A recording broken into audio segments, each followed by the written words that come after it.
এইটো খাব লাগিব বহুত ধুনীয়া বস্তু হয় এইটো একদম সহজত বনাব পাৰে এইটো বস্তুটো কোমোৰা লাগিব আৰু চাউলৰ গুড়া সৰিয়হ আৰু জলকীয়া আৰু নিমখ হালধি দিলে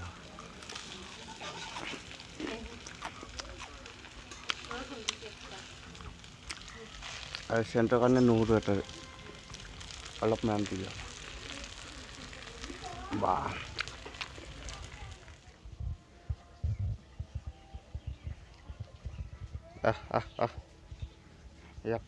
কাটি মাৰি খাওঁ মাৰি ক'ৰ পৰা আহে